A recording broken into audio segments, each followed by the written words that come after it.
Welcome to American Education FM, everybody. I'm Dr. Sean Brooks. Welcome back, everybody. Okay, I have to tell you, it's remarkable. It's remarkable. I have to start recording here and get this episode out for Friday, just because, again, there's so much going on.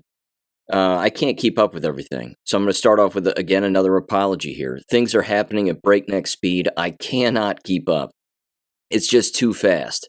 It's all hitting too fast. In fact, right now, as I'm talking, Linda McMahon is testifying to be, of course, the head of the Department of Education, which she's openly saying is 100% fine with shutting it down, and any presidential directive asking her to do so, she will do it, which is awesome.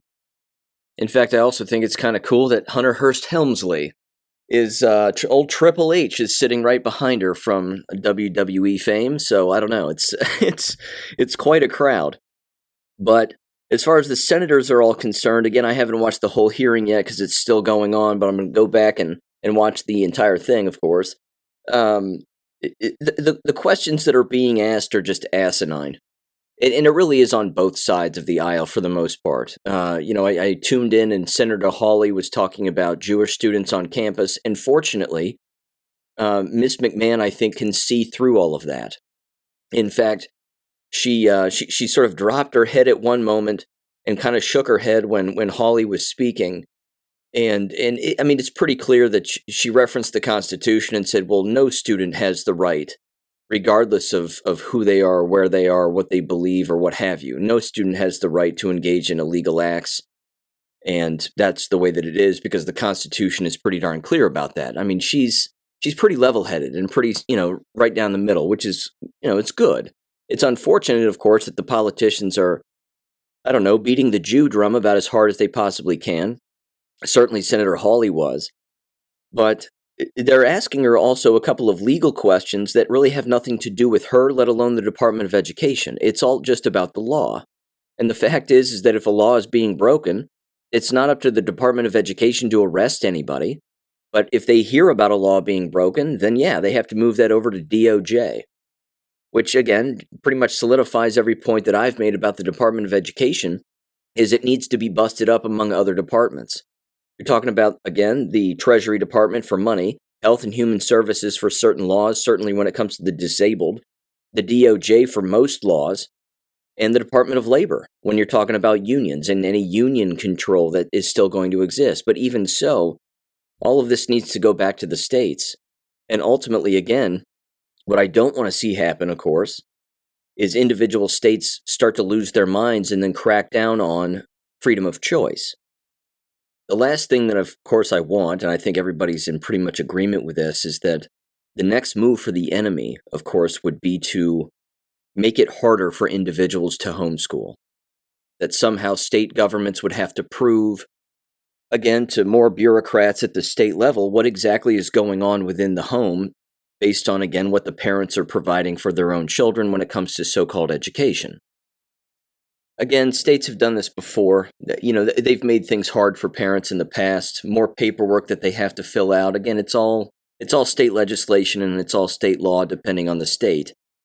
But I would just encourage people to understand that policy is not law, and that if your state doesn't have particular laws on the books having to do with reporting to government officials about what's being taught and when you're teaching them in XYZ, then don't tell government. Just do what you want to do with your children. Hopefully you're, a morally sound individual who's homeschooling, and I've been over all the programs, of course, that exist, certainly online.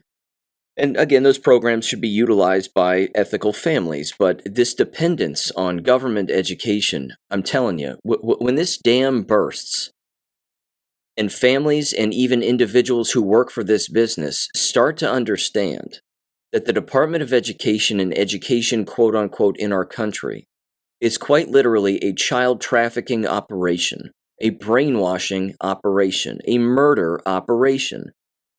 Only then can some of these individuals begin to wake up. Again, fortunately, I had a conscience, and I was watching all of this happen when I was teaching school, and again, I was thinking to myself, I don't think I can be a part of this anymore.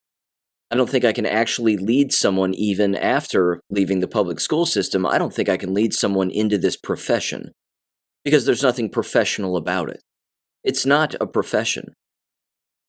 In fact, here's what I'll do. Instead of covering geopolitical stuff at the top, which is what I normally do, let me stay on the education portion of the show here first, and I'll just rock my way through this. I have a Substack coming out on Saturday that, again, kind of goes through some of the very basic evidence and even some of the history of the Department of Education. Again, a lot of people blame Jimmy Carter for, of course, creating the current model that we know it to be now, which is true, except the Department of Education, and certainly a government wing of the Department of Education, initially started at the hands of Andrew Jackson. And as it turns out, his intent for it was very sound. It was a sound intent, which was, of course, to gather writings and books and mass produce them, and then provide them, of course, to students and teachers and parents across the entire nation. That's it. That was the initial intent of what is now perceived to be the Department of Education. Now, the irony of this, of course, is that if you were to ask any of the senators questioning Linda McMahon about the history of the Department of Education, they would have no clue. They all say 1980 Jimmy Carter, 1979, 1980, that's when it started. I mean, it's not true, but like any other government institution, when it's implemented, it's only going to become perverse. The longer it lasts, it's going to have more hands in the cookie jar, and more individuals are going to end up getting financial kickbacks as a result, which of course leads to the state of affairs that we see now. I don't think Andrew Jackson had any clue that the Department of Education was going to have so much NGO think tank outside of our own country influence, which would eventually, of course, lead to children questioning their own sex and then chopping their own genitals off. I mean, that's quite a leap, isn't it? I mean, good Lord. I mean, it's quite a leap from wanting to mass produce American books by American authors and make sure that all students and teachers in one-room schoolhouses and even parents and their own libraries at home have all of these books so that their children can again read and have apprenticeships and learn how to do things and et cetera, et cetera. But, I mean, quite a leap from all of that to, well, Johnny's really Sally, who pretends to be a cat who shits in a litter box in the girls' locker room when in fact they're a boy. But don't worry, because they're in the process of having skin removed from their forearms so that they can create a fake penis. I mean, honest to shit. Again, as I say in Saturday's Substack, be very, very careful about who seeks to defend the Department of Education, even as we watch its destruction. Anybody defending it is a criminal in my mind, 100%, because they're defending either, of course, illegality, or they're defending their own lack of knowledge on the subject as a whole. It's beyond embarrassing, but these people, again, are going to scream and shout and embarrass themselves. For example, in the actual hearing of Linda McMahon, you have individuals who are school teachers who are in the back of the room, and with regularity, they're standing up shouting, and then they're getting scooped out by Capitol Police. What point do they think they're actually making by screaming and shouting? I'm a school teacher in this district, and I believe this, and blah, blah, blah, blah, blah. I mean, they're not doing anything. They're as irrational in the classroom as they are in a Senate hearing. It proves the point that it's an entire brainwashing department. That's all that it is. Again, it has to go, but the people who defend it have to go. The department has been so weaponized that it has become, for generations now, again, even when Jimmy Carter's Department of Education wasn't around, there was still a Department of Education. There were still people handling all of this. But the simple fact that you would create, again, another department should prove to people that with that comes illegality. It comes more money laundering. It comes more outside and inside influence. All of that comes with it. And it's all bad. For lack of a better phrase, it's just all bad. And none of it's good. Which is exactly why you see these departments, of course, being audited, theoretically, and everybody's panicking. Because you pull back that veil, well, yeah, everybody's going to see the illegality. It's not complicated. In fact, as far as Doge is concerned, they've already cut at least $1 billion from a lot of their research funding. I include this article in the Substack, but again, this right here is massive because you're talking about multiple contracts. It says here 89 contracts worth $881 million. And then Doge also said that they've canceled 29 DEI training grants totaling $101 million. So at least $1 billion. And again, that's probably putting it mildly. When Donald Trump was in the Oval Office swearing in Tulsi Gabbard, he took questions from the press. And again, a lot of them had to do with not just Doge, but the Department of Education. He openly said it. He said the Department of Education is a disaster. It's an absolute disaster. This plan, by the way, is rolling out just as designed. He's not making, Donald Trump, for example, isn't making any particular statement or move without knowing what's going to happen beforehand. We've already won, I think, but we're seeing this slow drip of information and these hints, which aren't even hints. I mean, people should just pick up on this now that when he says it's a disaster and he's going after it next and this is what's going to happen, that's what's going to happen. And I love it. But again, when he says disaster, that's putting it mildly. I think he knows exactly what's been going on there. He knows that the Department of Education has been taking blood money on the backs of trafficked and sex-abused children and murdered children. This is what the department has been doing. Again, if federal government can trick individuals into believing that Social Security is going bankrupt, which was a giant political lie.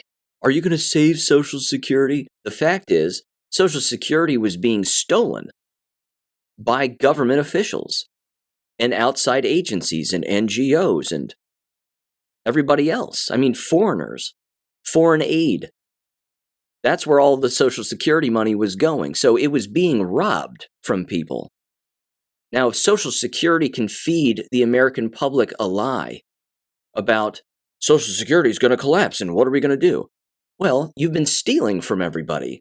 So think of all the other lies regarding the Department of Education that have been told to people. Why would people think any different?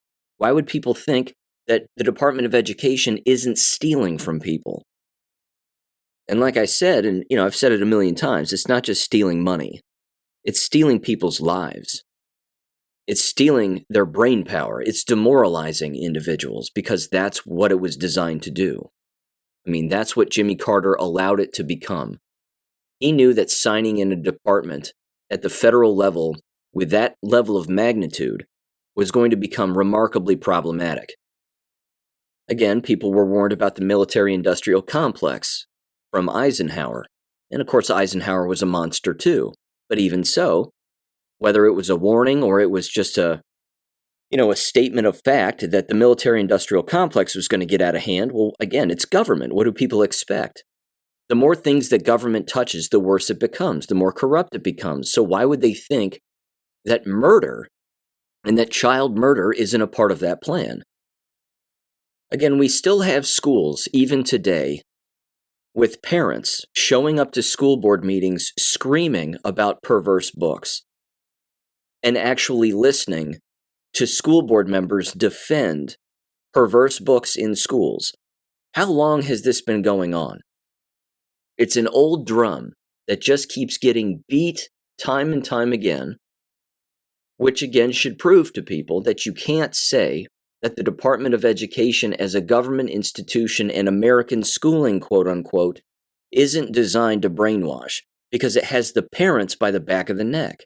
A great deal of them. I mean, honest to God, there's too many examples. There's just too many. I can't, of course, help but think of the Oxford School District in Oxford, Michigan. Same thing. You had murders take place there, and parents still send their children back there. I mean, people died. And they send their kids, quite literally, to a crime scene to receive a so-called education. You can't say brainwashing isn't real. If a murder took place in a pizza shop, they'd never send their kid to the pizza shop to pick up a slice. They wouldn't do it. I've used that example a million times before. Again, I know I'm repetitive on this, but it's just so exhausting. I can't believe that people keep sending their children to school. As far as the perverse book thing goes, I mean, here's a perfect example. This is a school district out of New York, and they decided again to shut down the meeting because parents were screaming at them about this perverse book, which is called The Rainbow Parade. The school district here is Penfield Central School in New York. Again, the room is packed with parents. It has students in it, and inside of this book, it has pride parades, drawings of pride parades. It has drawings, again, they're all like cartoon depictions, but whatever. It's drawings of naked people walking down the street during these so-called parades. You've got a couple of dudes in bondage outfits and a variety of other just perverse things taking place here. Again, sitting in a school board meeting and complaining about this to the very school district that allows it in the first place is the dumbest thing I've ever seen in my life. If you want to make your voice known in that situation, you can go to the meeting, but you should only say one thing. I'm unenrolling my children now. And they all do it en masse. You've heard me say this a million times before. If your children can read and write, they can teach themselves, so why are you still sending them to these places? Why? They're doubling down on their perversions. They're doubling down on all their gayness. And when the Department of Education is removed, my God in heaven, you'd better believe that school boards at any level, in any state, because they're all this way by and large, they're all nuts, but all of them are going to double down on crazy. Because now they will think that they are the Department of Education. And they will make things gayer and more illegal than you can possibly imagine. Let me give you another example. In the local school district where I live, a counselor did this just the other day. An elementary school counselor. And this was a post that was put up on the local Facebook page, of which, of course, I've been kicked off of because, I don't know, stupid reports were made. We got to get this guy off of this Facebook page. Okay. Anyway, I can still read the damn page if, when people send me screenshots of things, which they do, thank God. But, yeah. Anyway, here's what it said. Again, this is from the Talawanda outlying areas. It says, PSA, quote, "It has come to my attention that at one of our elementary schools, the counselor has been going room to room, asking students to write down their secrets. When the students ask, quote, who will read them, the counselor's response was, just her. Then the counselor proceeded to read each child's secrets in front of the entire class and their teacher. Very intimate and inappropriate things were shared. It says students were mortified and crying, but it didn't stop the nonsense. Today the counselor came in and told the children, quote, they hurt her feelings for telling their parents." The post went on and they said, "This is wrong on many levels. I recommend talking to your children. I think the counselor needs to be investigated and teachers also need to be held accountable for their unacceptable behavior," unquote. Yes, she should be fired. And then what should happen is every single school teacher in that building who allowed that to happen and didn't pull that counselor aside and say, what in the fuck are you doing? What is wrong with you? All of those teachers who didn't do that should be hit in the head with a tack hammer. They should be psychologically evaluated because they're insane. This is the environment. I can't scream about it enough. This is not going to change. It cannot be reformed. You cannot put together a 1776 commission and we're going to teach everybody about George Washington and that's going to fix the problem. That won't fix shit. This is right in between the ears of every employee who works in this business. That's the problem. You're talking about lobotomies. I mean, lobotomies and lobotomizing everybody in the entire profession would make it actually a little bit better. But that's not going to happen either. In fact, let me mention this too, and I have some audio to play with this. Cicely sent this my way. I'm just going to play the audio. I'm not even going to tell you the backstory on any of this. Just give this audio a listen from KOB4. I play them a lot here on the show, and thank God for Cicely sending me this stuff because, again, New Mexico, what an abomination. Number 51 in the United States when it comes to education, which, as I've said before, by the way, when Donald Trump talks about test scores, and he goes, well, 40 years ago, test scores were here, and now they're here, and, we're whatever number we are. We're number 41 out of, 42 countries and blah, blah, blah. That's not the problem. The problem isn't test scores. The problem is what is between the ears of the people who work in this profession. They're brainwashed. So let me just play this audio again. I'll give you the title of this. The title is Bloomfield Teachers Students Protest After Superintendent is Placed on Administrative Leave. Very broad, very vague title. Give this audio a listen from their local news outlet in 3, 2, 1. Hearing about a protest at your kid's school is not the way that you would plan to start your day. No, but that happened in Bloomfield this morning, and the district sent out this message about it that we're going to show you on social media. It says, please be assured all students are safe at school today. Students are in class and participating in their regularly scheduled courses. We are business as usual. We found out why the school day started with that protest. The Bloomfield School Board placed the district superintendent on administrative leave at last night's school board meeting. And Jacqueline Aragon learned the question teachers now have is, why? I just hope that we get answers because the stake of all our students is at risk. And I just want the best for all the students in the whole district. Brooke Nelson is a teacher at Bloomfield High School.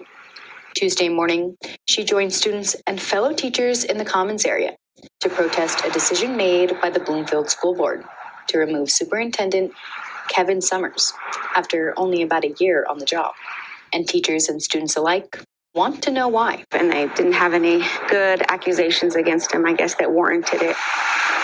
They haven't given us any answers, and that's what we were kind of just in the Commons for this morning, we just want answers. Nelson says in a short amount of time, Summers has done a lot for the district. Most of our staff and everybody support our superintendent, and so we just want answers. We're just very upset, and we feel like they just did it so abruptly and didn't try to explain to the public anything, so we just want answers. The Bloomfield School District confirms James Olivas is now the acting superintendent.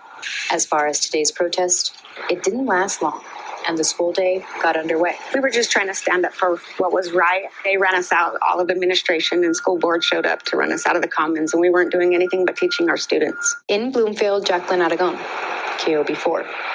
Now, the teacher you just heard from told Jacqueline she and 3 other Bloomfield High faculty members, including the principal, are also now on administrative leave because of the protest. Now, we asked acting superintendent James Olivas about all this, and he says he could not comment because it's a personnel matter. A PED spokesperson, however, sent us a statement saying they are working closely with district leadership to ensure stability, maintain a strong learning environment, and support the district. The rest of this statement will be with this story at KOB.com. So look at it again at face value. You have a school board not communicating with anybody, telling everybody safety and security of everybody is our number one concern. Don't look here. Everything is business as usual. They cut loose their superintendent without any explanation. Staff members protest the move because they're saying, well, why? In particular at a high school. And they're saying, why is this happening? This makes no sense. Even students were protesting this. Think about that. I mean, students protesting the firing of a superintendent. Something must be going on. And then, of course, to retaliate against the principal of the building and staff members for having an opinion about their boss. As board members themselves. This is, again, the kind of behavior that board members are going to double down on and triple down on when the Department of Education goes away. You haven't even seen crazy yet. You haven't even seen it. Here's what Cicely said about the environment. Quote, My nephew is a freshman there, and he knows some football players. Apparently, this guy named Tony, who has always been a piece of shit, had been holding parties after the football games, and he's been using football money to go to the strip club with the players. Tony is also on the school board. So the superintendent, the outgoing one who was cut loose, was an outsider. He apparently approached the athletic director, and then the school board got involved, and they let him go so that no one would find out about the illegal parties. She says, when I asked the AD, when I asked who the AD was, my brother said, some guy that lets his son dress like a girl. And then she again says that she has family there who say that, again, the outgoing superintendent was holding people accountable. He was making them show up to work on time. He was making them do their job. But that's apparently the hidden story behind all of this. Wrap your arms around that level of illegality. And even though all of this has happened, there won't be a massive walkout of all staff and students to say we want the truth and we're not coming back until we hear it. Now, joke's on them, they should never go back, period. But if they're going to go back, that entire board is now, again, liable, as far as I know, for covering all of this illegality up. Because apparently, again, the outgoing superintendent caught all of this, and everybody just wants to go to strip clubs with their kid who's pretending to be a girl when you're the athletic director. Again, is this what Andrew Jackson had in mind? Is this really what he was envisioning when he was saying, well, here's what we're going to do. We're going to put books in the hands of every American child and schoolhouse from sea to shining sea. And then there's a giant flash of light and someone in a time machine shows up from the future and says, Mr. Jackson, you have no idea what's about to happen. Andrew Jackson would go on a killing spree, the likes of which we couldn't possibly imagine, if he were told the truth from somebody in a time machine from the future as to how this would all end up shaking out. Individual Americans have got to find the responsibility and the power within themselves to abolish government and abolish the education system. Again, the story with the counselor in the local elementary school here in the town where I live. If you're a parent, you don't ever send your child back to that school, because it's not just an indictment on the counselor with that stupid assignment of tell me your deepest, darkest secret. I promise no one will read it. Psych, joke's on you. I'm going to read it to everybody in every class. That's not just an indictment on her stupidity and her inability to keep children safe. It's an indictment on every school teacher in the building and anybody who knew that that was even taking place before anything was even shared with any other students. It's an indictment on all of them, including, of course, the administration. They're all retarded from top to bottom. There's no fixing it. But if parents don't pull their children out permanently, these brainwashing child abuse institutions will continue to exist. They'll continue to fill them up with as many queers as you can possibly imagine. They'll continue to abuse children, and everybody's just going to get shocked and outraged, and they're not going to change a damn thing. Again, you have parents still sending their children to the scene of murders in Oxford, Michigan.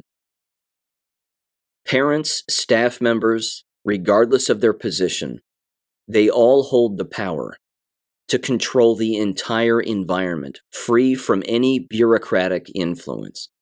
A school board can't be a school board if you don't have staff members there who have decided to not show up because of your illegality and your abuse.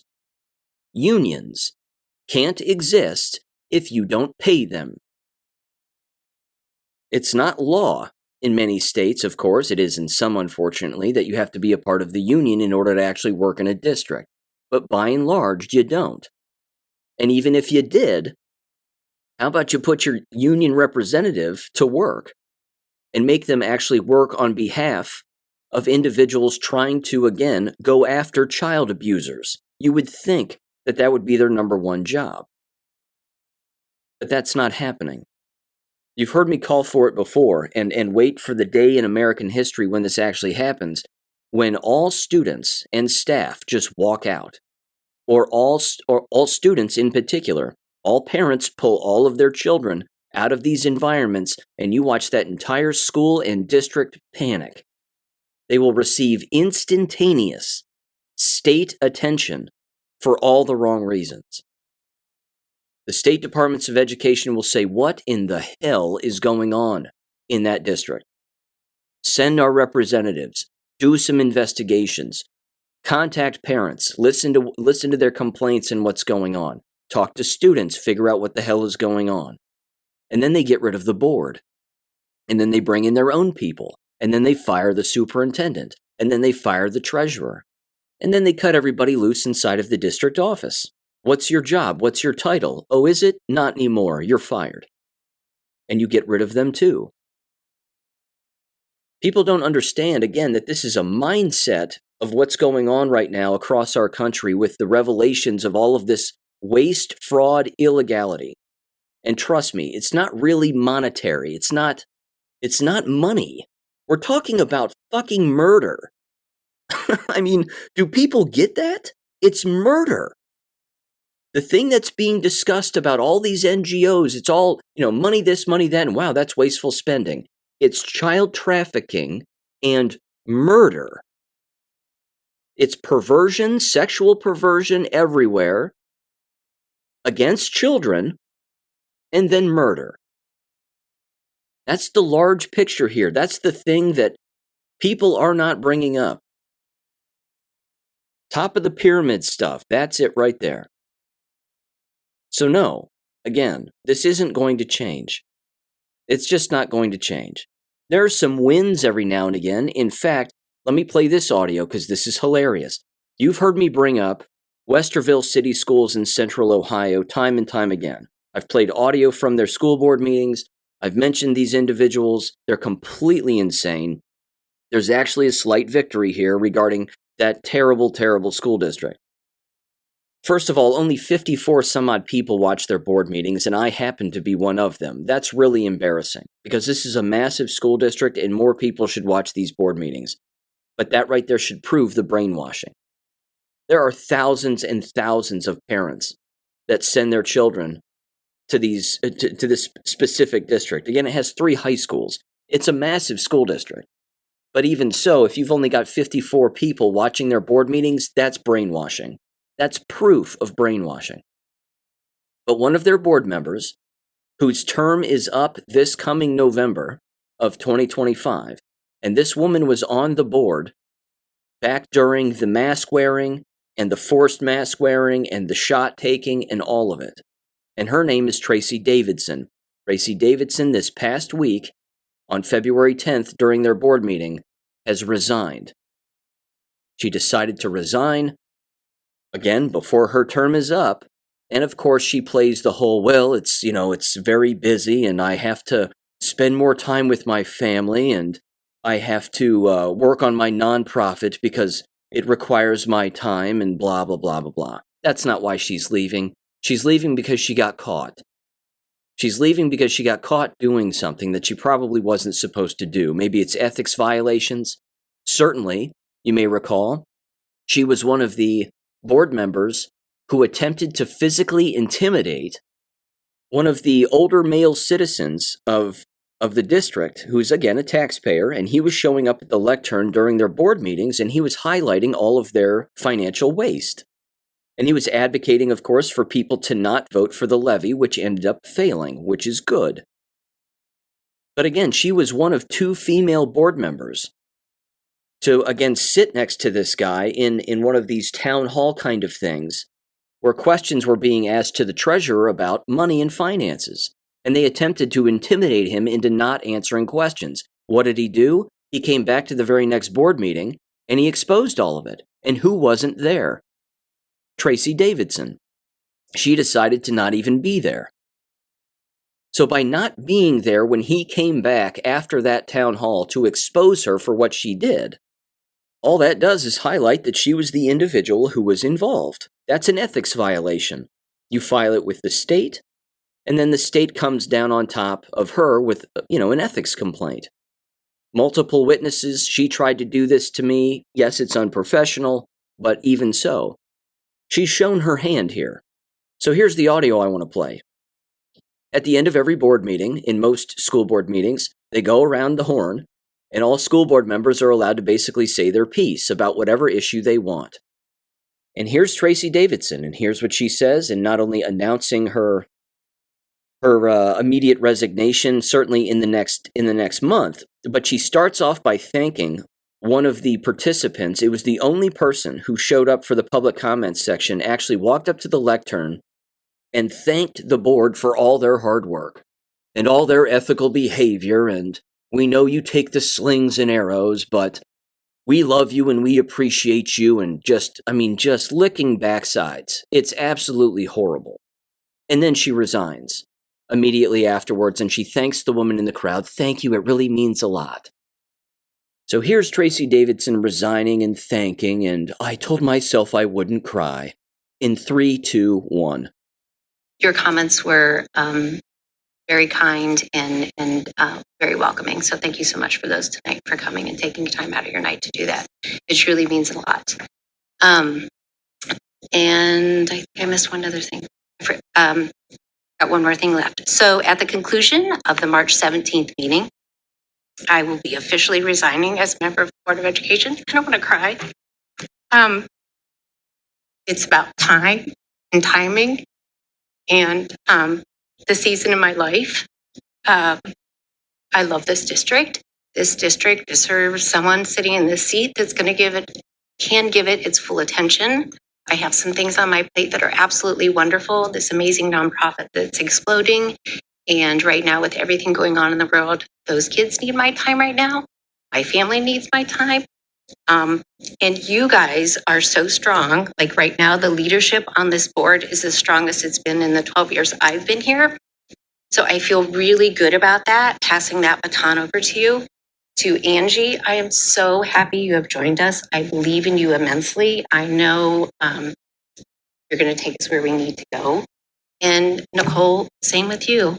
I mean, this is a dream come true. For the last 12 years, this is all that I've hoped and wanted and dreamt for.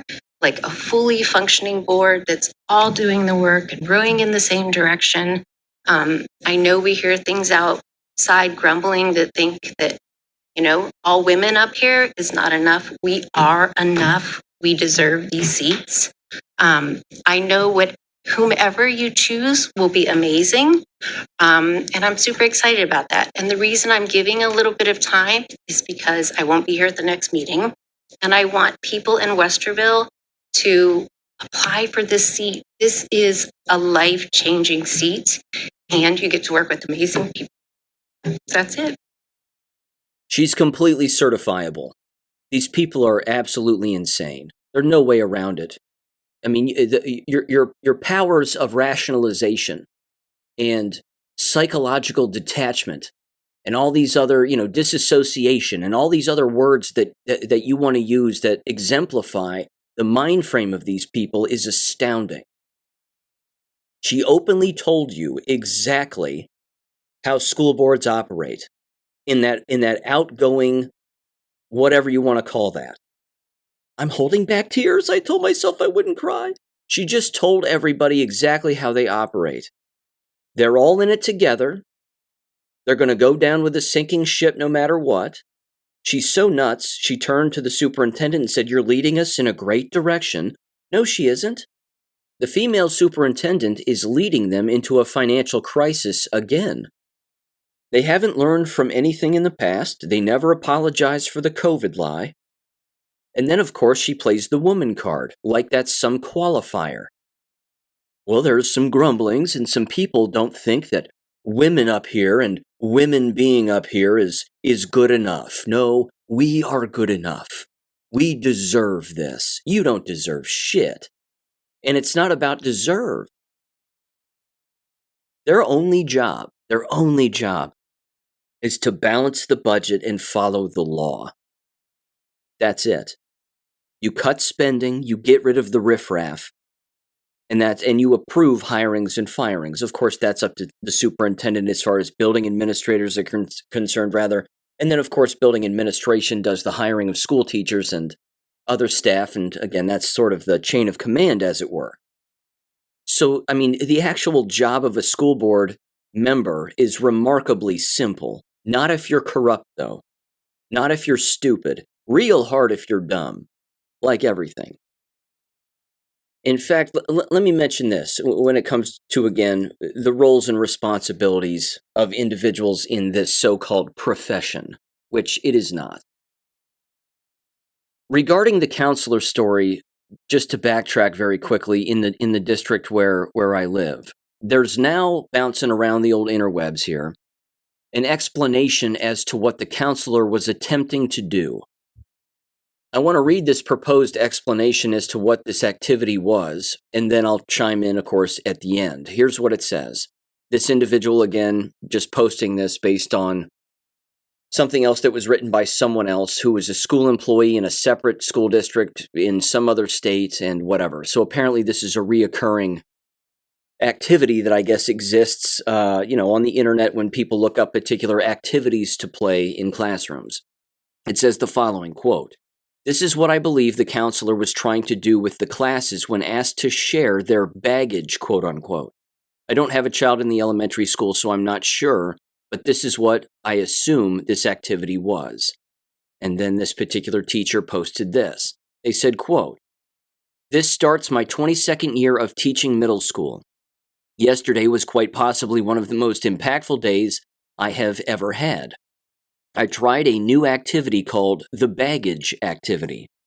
I asked the kids what it meant to have baggage, and they mostly said it was hurtful stuff you carry around on your shoulders. I asked them to write down on a piece of paper what was bothering them, what was heavy on their heart, and what was hurting them, etc. No names were to be on the paper. They wadded up the paper and threw it across the room. They picked up a piece of paper and took turns reading out loud what their classmate wrote.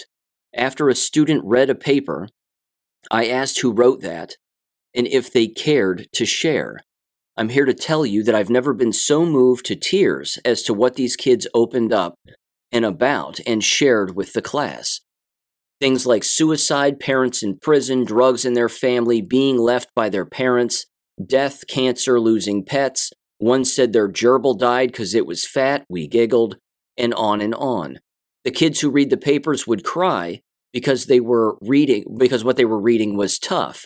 The person who shared, if they chose to tell us it was them, would cry sometimes too. It was an emotionally draining day, but I firmly believe my kids will judge a little less, love a little more, and forgive a little faster. The bag hangs by my door, it says, to remind them that we all have baggage. We will leave it at the door." And then it says, "As they left, I told them they are not alone, they are loved, and we have each other's back. I am honored to be their teacher," unquote. Okay.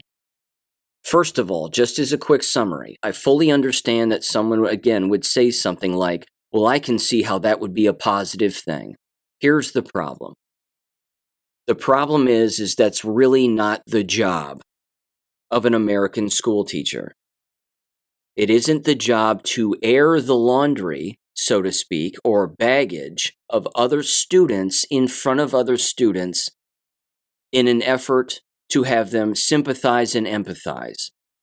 It's really not the job. Now, full disclosure, when I taught middle school, I did this activity one time, and it wasn't this activity, but it was something that was similar. Keep in mind, I was a health education teacher, slightly different. I'm not a counselor, and I'm not a math teacher. I wasn't busting into somebody else's classroom and attempting to do a particular activity. I only did this with my health education classes, and here's why I did it. At the time, there was a television show on MTV that featured a particular program called If You Really Knew Me. And you can look this up on YouTube. It still exists as far as the program is concerned, I think, and certainly the videos exist also. It was a very impactful show. There's a couple of details that are being left out about it. First of all, the If You Really Knew Me activity would take place in the school, but it would take place on a Saturday. It wouldn't typically take place during the school day, let alone during an actual class. So that's kind of number one. When I did this particular activity, and I'll describe the activity, what it basically means is there's like 3 phases to it, if memory serves. You get students in a small group. Keep in mind, I was a health education teacher, so I was certified to do this, and I was qualified to do it. But again, I don't walk into a counselor's office and tell them how to counsel, just like a counselor has no business coming into a classroom and doing a particular activity either that they found on the internet, to make themselves look better, so they think. The way that the activity boils down is you again, I'm running off of memory here, so forgive me, but you get students in groups, and then you propose a particular topic to them that has to do again with something that's going on inside of the school building that they don't like, something along those lines. And then before you know it, they start talking with one another about things that they don't like and what's going on. And then, of course, they might bring up something else that's going on that they don't like. It is a slippery slope. With that said, you then get back together as a big group and you ask the group a series of questions. As you see these students basically moving from one side of the room to the other. This is actually an activity that I did outside. So we were on this giant pavement thing, like a basketball court basically, and I would ask a question, and then they would step forward as to whether or not it applied to them. So, for example, the question would be, do you get made fun of for being, for being somebody who reads books? And then people would step forward. Do you get made fun of because you got an A in a classroom? People would step forward. Things like that. And yes, of course, you would ask a question because it was like this in the program. You would ask the question, step forward if you've experienced divorce before, things of that nature. Now, again, full disclosure. I will fully admit that this was a huge mistake on my part. I should not have done it. It was a bad idea. It worked out in the sense that it brought empathy to the students because they got to see a different side of the students that they didn't know existed, which was a good thing. The problem that I have with the activity is that that's really not the job of a school teacher. Again, I was a health education teacher, full disclosure, I fully understand that. However, what we did before we actually did the activity is I aired an episode in all of my classes, again, health education teacher. I aired an episode in all of my classes showing them what this was. At the end of the one episode that I showed all my classes, again, it was just one day, I looked at them and I said, do you want to do this? And they all looked at me and they said yes. And it was all of them. They were like, yes, we want to do this. And I was like, okay, great. So we did it. Again, in retrospect, I probably shouldn't have done it. I wasn't disciplined for doing it. There's no catch to the story. There's no, Sean got his wrist slapped or he was disciplined for doing this or a parent complained or whatever. That never happened. The reason that a school teacher has no business doing this is because if any illegality comes out in such an activity, you're a mandated reporter, which means the school teacher has to report every single thing that could be illegal, whether it be abuse, whether it be, again, a drunk parent, a drug-addicted family member, anything that comes out in such an activity has to be brought to the attention of authorities, which is CPS ultimately, or the local sheriff's department, who then, of course, has to go to a particular house of said student, knock on their door, and start asking questions. It's a very slippery slope. So do I recommend that activity for any school teacher? Absolutely not. No, not under any circumstance. Again, in retrospect, I made it work, but I shouldn't have done it. I made a lot of mistakes as a school teacher, as a matter of fact. I mean, hell, I thought Earth was a spinning ball. Wrap your head around that one. So, even so, this is the slippery slope of the introduction of the social emotional learning. We're all in this together. Let's all empathize with one another. And by default, it will bring down school violence or increase empathy and connection with students. And then there won't be so many distractions and whatever else. The fact is that children are not to be used as emotional pawns to advance anybody. I didn't use that activity to advance anything that I was doing. I simply saw the program on MTV and I thought, I can see how that would be impactful. Again, health education teacher. Social emotional learning, unfortunately, was a part of the communications chapter of the book and of the curriculum at the state level, which of course I was following and using. And it was an interesting activity. I only did that one other time. And all I did was just show the episode in class. We didn't actually play it. In fact, after showing the episode in a high school class, when I went from the middle school to the high school when I was teaching, the high school students looked at me and they said, "Can we do this?" And I said, "No." I said, "We're not gonna do this activity. I'm showing you this to show you that everybody has other things that are going on and you don't know what's going on in between the ears of students." That was a better way of doing it.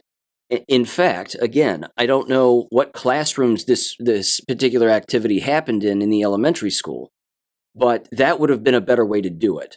But you don't do it with elementary school students. That's the catch in all of this also. They're too young. They're too young. Middle school, maybe. High school, sure. But you don't do it with elementary school students. That's just careless. It's not just careless. It's not to be done by a counselor, and it's not to be done by any classroom teacher. Again, it just isn't their job. Someone asking a question would say, okay, what subject do you teach? That's usually the first question that any investigator would ask. They'd say, well, what subject do you teach? In this case, with the counselor, the answer is they don't teach a subject. They're a counselor. Their job is not, again, you talk about reworking job descriptions. This is not the job of an elementary school counselor. It's not the job to go from classroom to classroom to classroom, play a particular activity, highlight everybody's quote-unquote dirty laundry, or whatever's in the closet, or whatever other term you want to use, and then get everybody to read everybody else's handwriting, and basically force participation. See, that was the other thing, is that when I did that very similar thing, you didn't have to participate, and there were students who didn't. There were some students who shared things and then other students who didn't. It was 100% fine. There was no, I understand people would say, well, Sean, they would pressure each other to participate. Well, there may have been some of that, but even so, it's not the job description of a counselor or an elementary school teacher to do such a thing. Again, I was a health education major. I was certified in health education, and it, believe it or not, was a part of the curriculum, just like sex education was. It was abstinence only, of course. And I've been over how I taught that particular subject, and of course went through the psychological and sociological ramifications of engaging in sexual contact before marriage. Went through all the statistics, brought all that based information to the forefront of students so that they knew exactly what was going on and what they were getting themselves into. At the exact same time, this kind of information being released across, again, numerous school teachers who would, of course, hear such activities taking place because, let's face it, they must have all been participating also. Well, like I said earlier, if they hear something that that basically implies illegality of some kind or suspected illegality, they have to report it. It basically shows a complete lack of awareness on the part of, again, the individuals who are involved. In fact, speaking of a complete lack of awareness, this will continue to prove a point. This was over on Libs of TikTok, and believe it or not, this has to do with Columbine High School. This is very recent, a CBS News investigation. Get a load of this story. I've got audio to play here. It's about 3 minutes long. I'm not even going to set it up. Just listen to this, because again, this has to do with the lack of awareness among the people who work in this business and how dangerous this can get. In 3, 2, 1. Colorado investigator Sean Boyd uncovered documents that show school officials helped an underage student declare herself homeless so she could move in with a teacher. Sean Boyd joins us now to talk more on this. And Sean, she was not homeless. No, and the school district admits that those involved knew that, yet they helped a student fill out a federal form that said she was homeless, then hid it from her parents so she could move in with a teacher. And that's just the beginning. There's like this icky feeling that something's wrong, and then as it progressed, it only got worse. Heather McCormick says there were red flags at Columbine High School long before the school district hired investigators who found teacher Leanne Carney had been grooming a female student. McCormick is friends with that student's mother. And there wasn't one person who stood up and was like, something doesn't seem right, and reached out to the parents. Instead, school emails obtained through an open records request show counselors purposefully kept the parents in the dark while they helped their daughter fill out a federal form declaring herself homeless so she could move in with a teacher. I think it's really scary that we can take teenagers or children of any age and just say, whatever you say is truth, we're not going to investigate it. We're going to take big steps to declare you homeless without notifying your family. Investigators say Principal Scott Christie also knew about the girl's plans and didn't tell her parents. McCormick says the mom stumbled upon the homeless document while cleaning her daughter's room and later found a letter describing her daughter kissing Carney, along with thousands of calls and texts between the two. She says she sent Carney a message warning her it needed to stop, and then took the calls and texts to the principal, who she says dismissed them, telling her Miss Carney takes interest in helping kids navigate their sexuality. You think the school would have reacted differently had Carney been a male teacher? Oh, absolutely. Carney quit, but it would take 2 years and pressure from the mom before she lost her teaching license. McCormick says her friend lost far more. When her daughter turned 18, she moved out of state with the teacher. It's really scary to think that there are schools and teachers and administrations that are working behind your back, not in the best interest of your child. Jeffco School District sent me a statement saying, obviously, the student did not meet the criteria to be considered homeless, and the staff involved in this isolated incident were addressed as part of the investigation, as the proper channels in place were not followed. While we have taken every step to remove this former employee from Jeffco and prevent her working in another educational setting, we recognize this is of little comfort to the family. We deeply regret how profoundly this violation has affected the family. She wrapped up very quickly and she said the district has changed their policy to make sure that such a thing never happens again.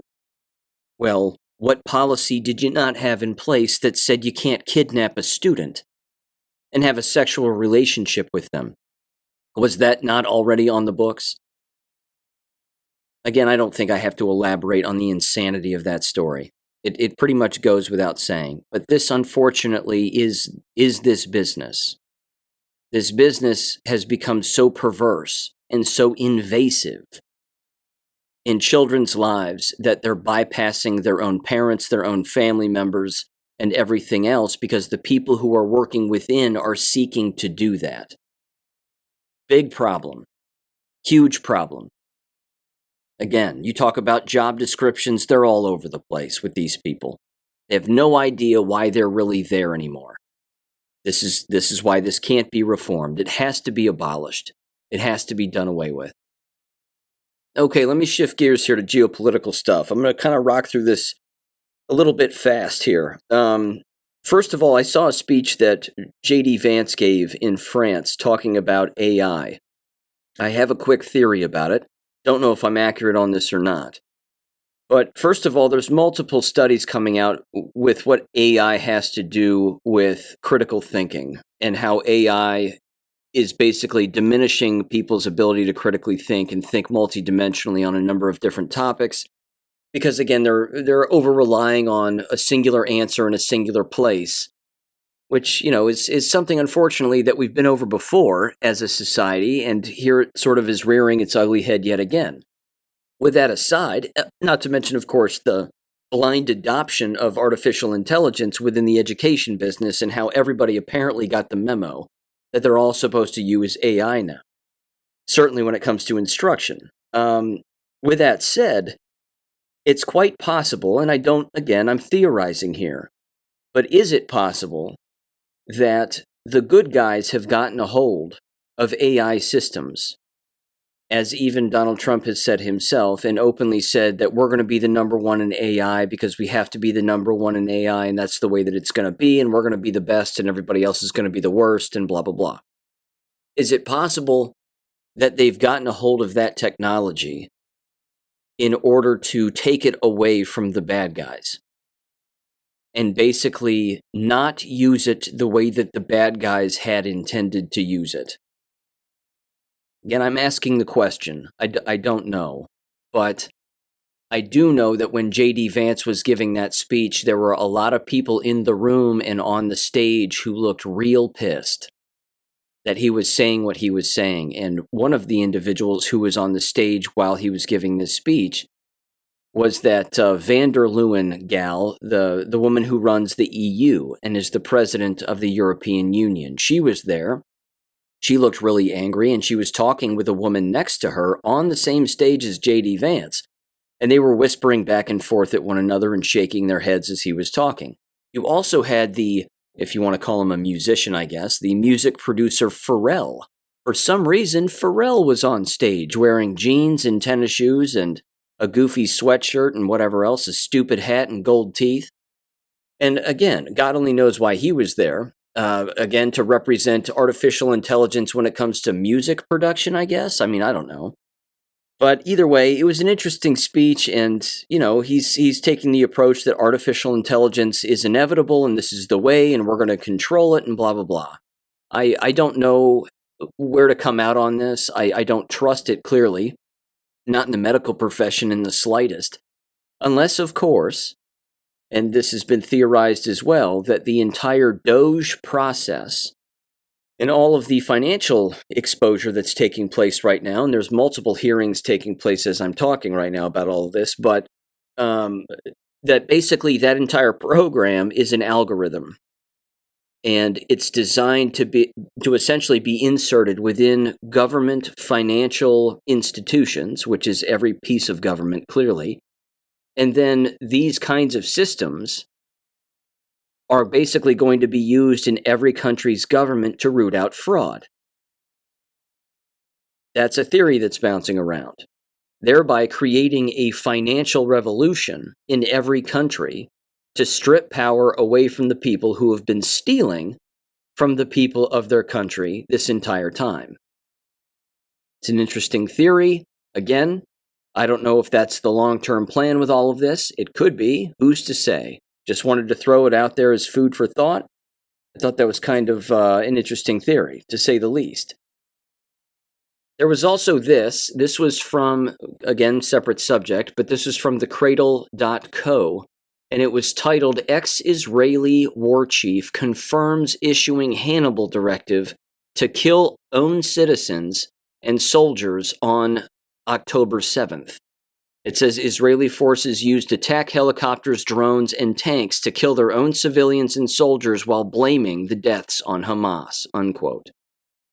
It says former Israeli Defense Minister Yoav Gallant was acknowledged ordering the army to use the Hannibal Directive to kill Israeli civilians and soldiers during the Hamas attack on the 7th of October 2023. It says during an interview with the Israel's Channel 12, on the 7th of February this year, Gallant admitted to ordering the controversial protocol that involves killing captives along with their captors. He was then asked whether an order was given to implement the Hannibal Directive, and he responded, quote, "I think that tactically in some places it was given, and in other places it was not given, and that is a problem." So, yeah, that's an admission. It's an admission that what you saw on October 7th and everything that's been said about it is not on the up and up. Again, as a result of all of that, Donald Trump again has made numerous comments recently, and he's essentially said that Israel has whatever it is, noon or midnight on Saturday, this coming Saturday, to basically quote unquote release hostages. Now he's using the term Hamas when he brings that up, but again, the people with any hostages are not, if any hostages even exist, it's Israelis with hostages. At this point, certainly. I don't think by any stretch it's Palestinians with hostages. Again, I don't know what's going to happen regarding all of this in the future, but it's getting dicey. And I think that, again, Donald Trump knows full well that Netanyahu is the bad guy, which is a good thing. And again, I think that the brighter the light is shined on Netanyahu as being responsible for all of this, every single politician who takes a stance and a firm stance in defending Netanyahu and Israel, or both of them at the same time, is going to look real foolish when this all settles out. In fact, just the other day when the King of Jordan was in the Oval Office with Donald Trump, and they were talking about what to do with the land and how to save the people who have been there because they've been murdered and slaughtered. Again, I mean, he's making direct references to what Netanyahu did and what he ordered. But as a result of all of that, in that same room was Marco Rubio. And Marco Rubio was sitting on the couch and he looked real nervous about what Donald Trump was saying about, again, helping the Palestinians and XYZ. I mean, Marco Rubio, before he entered this administration, he was basically screaming at the top of his lungs that he was a Zionist and Netanyahu should kill every last one of them no matter what. That's a bit extreme. But again, Marco Rubio's been caught. And I think, again, he's one of the individuals who's purposely being hung out there to show everybody that Rubio's being controlled by Trump or something along those lines. Because, again, Rubio wouldn't put himself in that room and certainly not in that position if he was going to be made to look like a fool, which he was, which was great.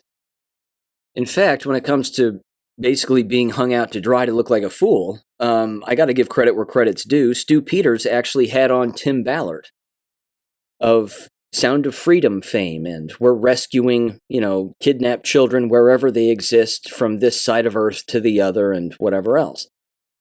He had Tim Ballard on and asked him point blank, why is your name wrapped up in USAID and why is your name showing up on all these lists of receiving $107,000 in change from the Nazarene Fund, where it clearly shows that Tim Ballard is the CEO of the Nazarene Fund.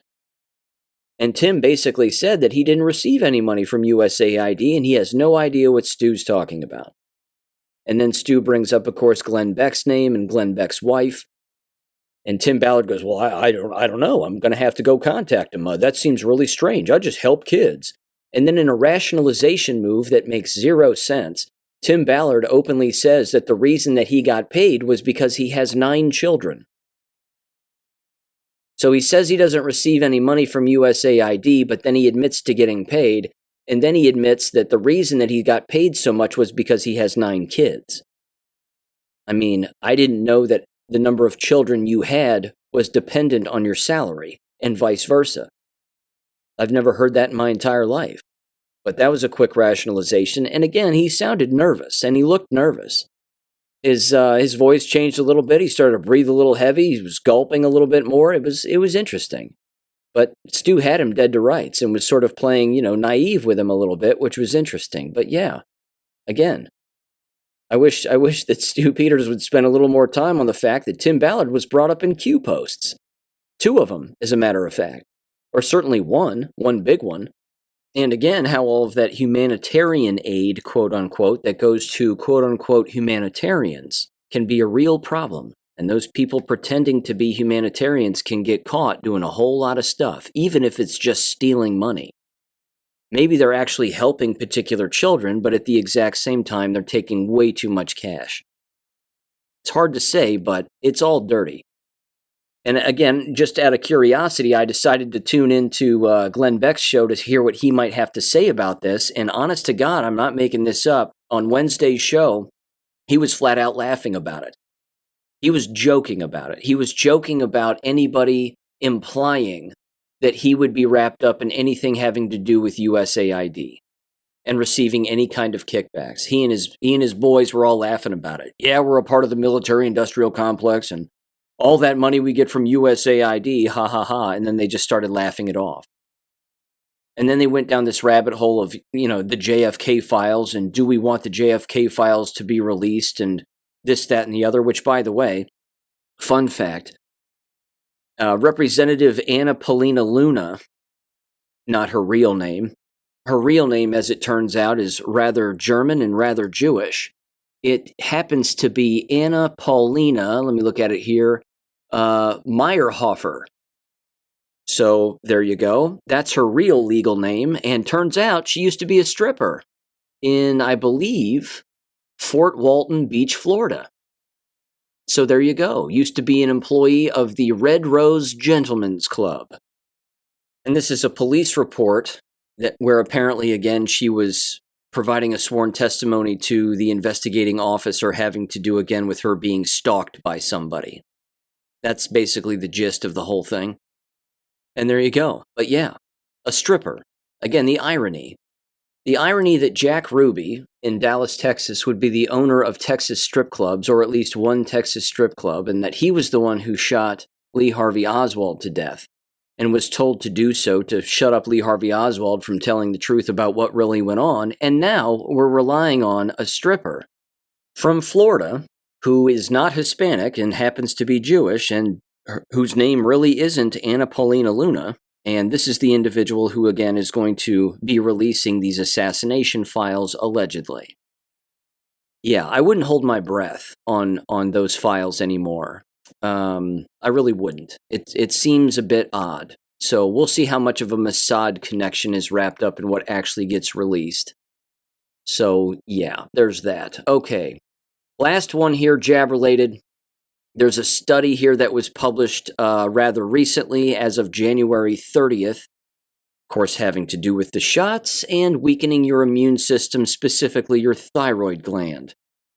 This was published January 30th, 2025 in the Journal of Clinical Endocrinology and Metabolism. The title, Long-Term Thyroid Outcomes After COVID-19 Vaccination, a cohort study of 2,333,496 patients from the TriNetX network. Here's the abstract. It's pretty quick, pretty short. It says the following. Reports on long-term thyroid dysfunction following COVID-19 vaccination are limited. It says understanding the risk of subacute thyroiditis and hyperthyroidism and hypothyroidism in vaccinated individuals is crucial for post-vaccination monitoring. So you can just watch them die, apparently. It says objective. The study evaluated the risk of thyroid dysfunction in COVID-19 vaccinated individuals compared to unvaccinated individuals using a large cohort, and it was very large. The methods here, it says we conducted a retrospective cohort study from January 1st, 2022 to December 31st of 2023 using the TriNetX database, including 1,166,748 vaccinated and 1,166,748 unvaccinated individuals.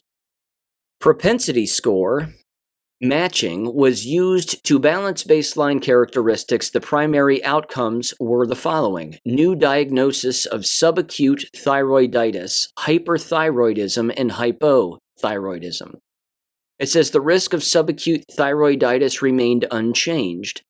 It says a significant reduction in hyperthyroidism risk was observed from 3 to 9 months post-vaccination, but the trend was not significant at 12 months. It says, in contrast, the risk of hypothyroidism significantly increased from 6 to 12 months post-vaccination. Among mRNA vaccine recipients, the risk of both hyperthyroidism and hypothyroidism was significantly elevated at 12 months. Then it concludes here and it says COVID-19 vaccination was associated with a reduced risk of hyperthyroidism and an increased risk of hypothyroidism, highlighting the need for ongoing thyroid function monitoring, unquote. Again, slows down the function of your thyroid gland, which is largely, of course, responsible for your immune system, one of many organs involved in that process, of course. And there you go. There's your VAIDS right there. No doubt about it. Ladies and gentlemen, thank you for listening. As always, it's going to be another busy weekend without a doubt. We'll see what all these deadlines mean and, of course, all these hearings that are taking place regarding all of the fraud. Just keep in mind, while they're bringing up all of this money, think about murder, think about children, and think about, again, the child trafficking that's been going on, because that's what a great deal of this is really about. It's not just about some politician getting a financial kickback. That's a big problem, and these people need to go to jail. In fact, again, more and more people keep screaming this at the top of their lungs. We're glad everybody's bringing up all this illegality. Now, when are we going to see somebody hang? For example, very quickly, Pam Bondi the other day. She brought up a mother whose child was murdered in the state of New York by an illegal alien. Pam Bondi then says, well, that's the end of it. We're putting an end to this now. And she doesn't arrest anybody. She just files legal complaints. And she files lawsuits against the governor and the lead prosecutor in New York City who went after Donald Trump, Letitia James, and the person who's the president or the commissioner of the DMV, Department of Motor Vehicles there in the state of New York, for apparently giving this very illegal alien and other illegal aliens illegal driver's licenses or illegal identification. Again, people want hangings. That's what we're waiting for here. We need real accountability. It has to happen eventually. Can't keep filing lawsuits. Not saying lawsuits don't help, and I'm not saying they don't motivate, but everything gets tied up into court, and then what happens? Lawyers make more money, and that's the way that works, instead of just a good old tar and feathering. That's what we're waiting for, because we know that that's the least of these people's problem, and that's, of course, the easy way out regarding everything that they've really done regarding children. Okay, with that said, ladies and gentlemen, thanks for listening as always. Have a great weekend. It's going to be busy as hell, always is, and I'll catch you on Monday. Peace. Thank you for listening to American Education FM. Make sure and check out AmericanEducationFM.com for more information. Take care and God bless.